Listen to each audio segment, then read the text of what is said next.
Hi friends, నా పేరు తన్మధు. నేను కొత్తగా యూట్యూబ్ ఛానల్ అయితే స్టార్ట్ చేశాను. అదే వాక్ విత్ తన్మధు. ఇదే నా ఫస్ట్ లాంగ్ వీడియో. నేను మా అన్నయ్య, మా తమ్ముడు, మా చెల్లి గుడికి అయితే వెళ్ళాం. గుడిలోని పంతులు గారు అయితే లేరు. పంతులు గారు లేరని గుడిలోకి వెళ్ళడం మానేస్తామా? అలాగే దేవుణ్ణి బయట నుంచి దర్శించుకొని అలా అక్కడ బయట ఒక చిన్న శివలింగం ఉంటే ఆ శివలింగానికి దండం పెట్టుకొని మేము ఎదురుగా ఉన్న శివుడు, పార్వతి విగ్రహాల దగ్గరికి అయితే వెళ్ళాం. అక్కడైతే చాలా బాగుంది. చుట్టూరు నదిలా ఉంటుంది. నది మధ్యలోని శివుడు, పార్వతి విగ్రహాలు అయితే కట్టారండి. చూడడానికి అయితే చాలా అంటే చాలా బాగుంది. టెంపుల్ కూడా చాలా బాగుంది. అక్కడ చాలా ప్రశాంతంగా కూడా ఉంది. జనాలు కూడా ఎవరు లేరు. మేము వెళ్ళినప్పుడు చాలా తక్కువ మంది ఉన్నారు. ఒక్కసారిగా చాలా ప్రశాంతత అనే ఫీల్ వచ్చిందండి టెంపుల్లో మాత్రం. ఇది ఎక్కడో కాదండి, మన జంగల్పాలెంలోనే ఉన్నది ఈ టెంపుల్. ఎవరైనా జంగల్పాలెంలో ఉండి ఇంకా ఈ టెంపుల్కి వెళ్ళలేదంటే ఖచ్చితంగా వెళ్ళండి. టెంపుల్ అయితే చాలా బాగుంటుంది, ప్రశాంతంగా కూడా ఉన్నది టెంపుల్ మాత్రం. మీకు డౌట్ వచ్చే ఉంటుంది, ఈ అమ్మాయి పేరేంటి తన్మధు అంటుందంటే, తన్మధు అంటే నాకు 2 పేర్లండి. ఆ రెండిట్లు కలిపి ఒక పేరు కింద చేసాం, అదే తన్మధు. తను అంటే తనుజ అని, మధు అంటే మాధురి అని. తనుజ అనేది నా ఫ్రెండ్స్ అండ్ నా ఫ్యామిలీ వాళ్ళు ఎక్కువగా పిలుస్తారు. మాధురి అనేది మా అమ్మ మాత్రమే పిలుస్తుంది. ఆ పేరు మా అమ్మకి ఎక్కువ ఇష్టం. అంటే అందరికి ఇష్టం అని కాదు, అందరికి ఇష్టం కానీ ఎవరికి తెలీదు, ఎవరికి చెప్పం. అది మా అమ్మ ఒక్కరికి ఎక్కువగా పిలుస్తూ ఉంటుంది. మా అమ్మ, మా నాన్న, మా అన్నయ్యను.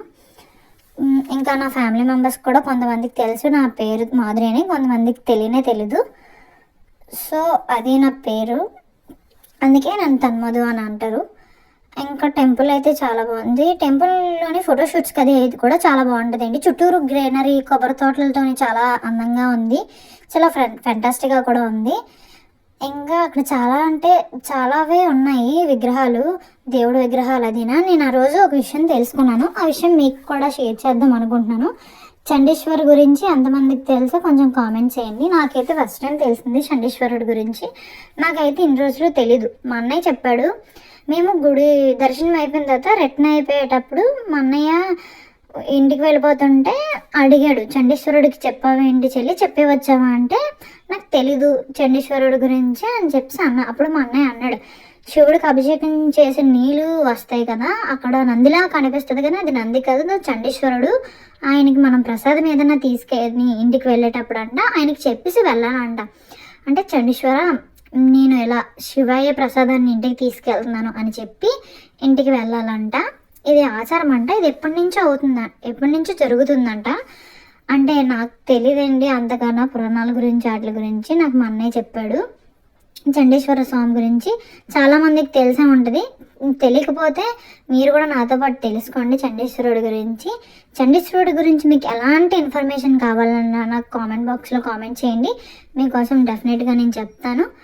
అండ్ ఇదే ఆ రోజుటి వీడియో అండి. ఇంకా భోగి రోజు మేము అలా ఎండ్ చేసాం ఆ డేని. ఇంకా మేము రిటర్న్లో ఇంటికి వెళ్ళేటప్పుడు మా తమ్ముడు సైకిల్ తీసాడు. నడుచుకొని వెళ్దాంరా అంటే, వద్దక్క నడుచుకొని ఎప్పటికి వెళ్తామని చెప్పి సైకిల్ తీసాడు. వచ్చేటప్పుడు కూడా సైకిల్ మీద వచ్చాము, కానీ కొంచెం మేము సైకిల్ మీద వచ్చినట్లేదు, ఏ ఫ్లైట్లో వచ్చినట్టు ఫీల్ వచ్చింది. ఆడు అంత ఫాస్ట్గా తీసుకొచ్చాడు. కళ్ళ మూసి తెరిచేటప్పటికి టెంపుల్ దగ్గరికి వచ్చాను.